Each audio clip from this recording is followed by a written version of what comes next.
Buenas, bienvenidos a un video más de este canal. En este canal le quiero explicar algo relacionado con estos inductores, con estos transformadores chopper, o sea, todo lo relacionado con los embobinados. Porque hoy por ahí un colega hacía una pregunta pues, y me puso a pensar para ampliarles ese conocimiento quise grabar estos videos. Cuando uno quiere verdaderamente el conocimiento, uno es mucha cosa la que puede hacer. Entonces el compañero hacía una pregunta sobre estos motores, señálame acá, estos motores inverter. Recuerden que una de las pruebas que nosotros hacemos para saber si estos motores inverter están en principio funcionando bien, la cuestión del embobinado que él tiene adentro es medir la resistencia. Por ejemplo, mido la resistencia entre estas dos fases, después entre estas otras dos y después entre estas otras dos, y ellas deberían dar un valor parecido, similar. Listo, entonces el compañero también como que estaba curioseando y él no estaba midiendo la resistencia sino la inductancia aquí, medía la inductancia aquí, la inductancia aquí y la inductancia acá.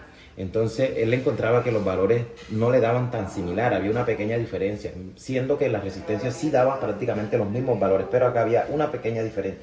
Entonces yo le explicaba a él que en la inductancia es un poquito diferente, porque el valor que va a tomar la inductancia, recuerden que la inductancia es la resistencia al cambio de la corriente, no al flujo de la corriente, es al cambio de la corriente. Cuando la corriente quiere cambiar, bien sea bajar o subir, ella se opone a ese cambio, ¿sí me entiende? La inductancia es eso, esa oposición al cambio de la corriente.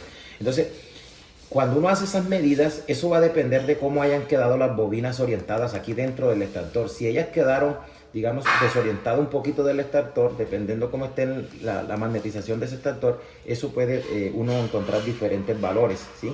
A eso se debe de pronto la diferencia en la medida de inductancia cuando uno la hace aquí.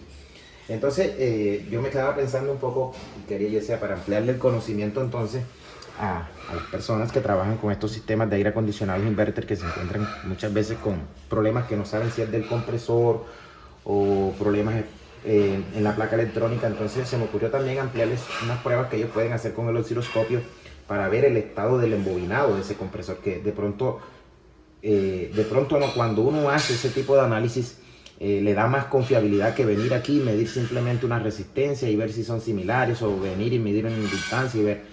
Yo quiero que ustedes entiendan un poquito cómo funciona la cuestión de estos inductores, que los encontramos en este tipo de componentes, los toroides, en los reactores que tienen esas placas de aire acondicionados, en estos transformadores chopper, incluso en los transformadores convencionales.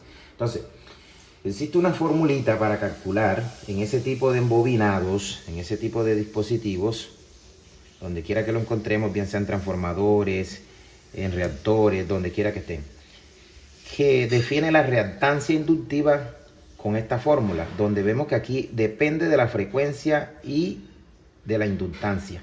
¿Listo? Entonces, la reactancia, que viene siendo una resistencia, porque tanto es así que se mide en la misma escala de la resistencia, se mide en ohmios.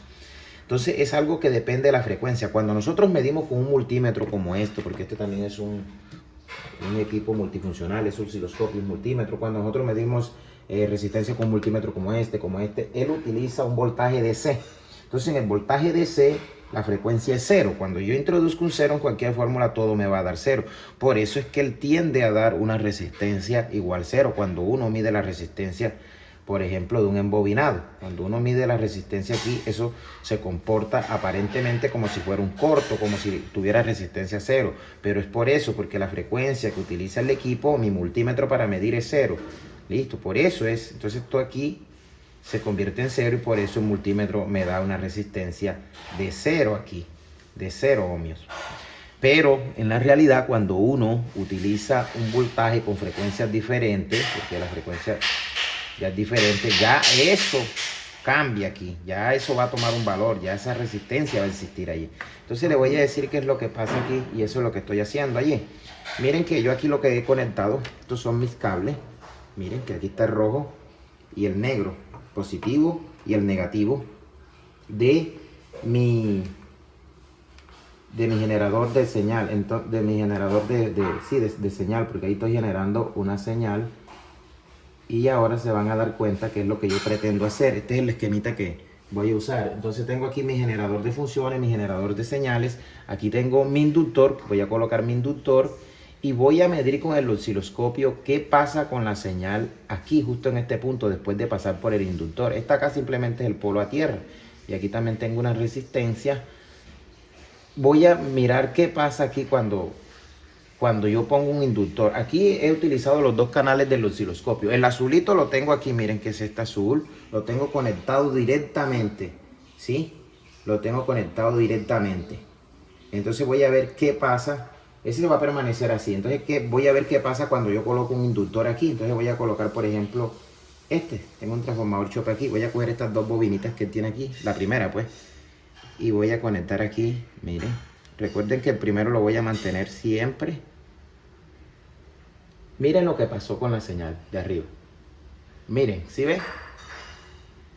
O sea, la subida para alcanzar el punto máximo ahora es más lenta. O sea, él retrasa el cambio brusco de la corriente. Eso es lo que hace un inductor. Él retrasa eso. Miren que acá que permanece conectado de forma directa. Miren, esta otra conexión es directa, la azul, ¿ven? La azul la tengo conectada de forma directa. Mientras que la roja, que es la otra puntera que está aquí, que es esta amarilla, sí está conectada, es esta que tengo conectada aquí.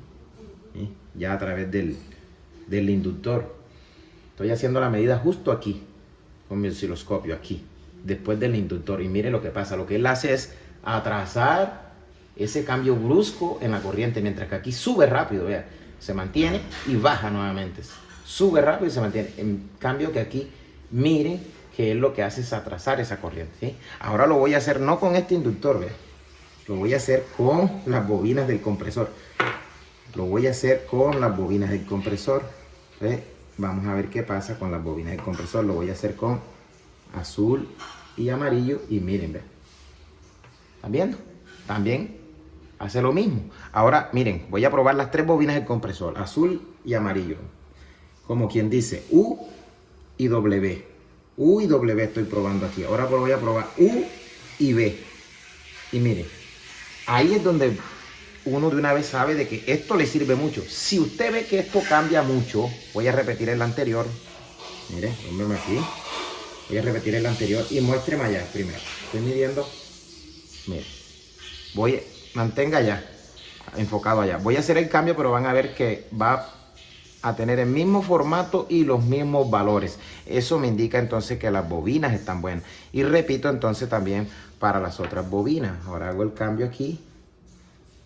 Vamos a medir, mire, para todas las tres bobinas. Yo puedo hacer ese valor. Si yo encuentro algo extraño, ya yo sospecho del embobinado.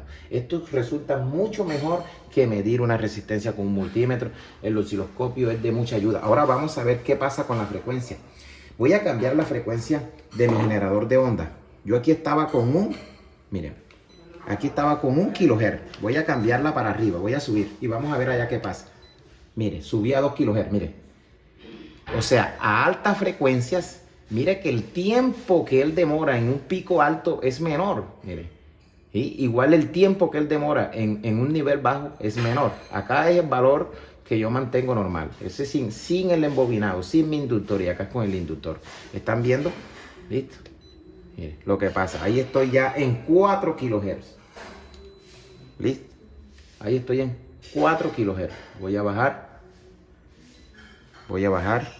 Mire, incluso por si yo bajo, mire. Por si yo bajo del valor de 1 kHz también se puede notar. Entonces, para altas frecuencias y bajas frecuencias, esto va cambiando esa inductancia, esa reactancia inductiva, o sea, esa oposición al cambio brusco de la corriente. Entonces, es por ese motivo que este tipo de componentes se utilizan ahí en la etapa de filtro, porque ahí donde manejamos esas altas frecuencias, él se opone a esos cambios bruscos de corriente. Entonces, él funciona como esa protección allí, digamos, como un sistema de protección, ¿sí? Un filtrado que él hace allí para impedir esos cambios bruscos en la corriente. Entonces, ahí les dejo un video más. Si les gusta este tipo de video, ya saben, esa sí sé que no la debían conocer, de cómo utilizar el osciloscopio para también monitorear el embobinado de un compresor inverter. Ya saben, suscríbanse al canal porque se van a venir videos buenos relacionados. Tengo preparando un material única y exclusivamente allí para personas que trabajan con sistemas inverter de aire acondicionado. Esa serie de videos que estoy preparando consiste en levantar la mayor cantidad de circuitos posible y no solamente dejárselos a ellos, sino enseñarles a ustedes cómo pueden ustedes levantar esos circuitos haciendo ingeniería reversa. Entonces ahí se vienen esa serie de videos. Si les gustó el video, denle like, suscríbanse al canal para que no se pierdan de todo el material que estoy subiendo ahí.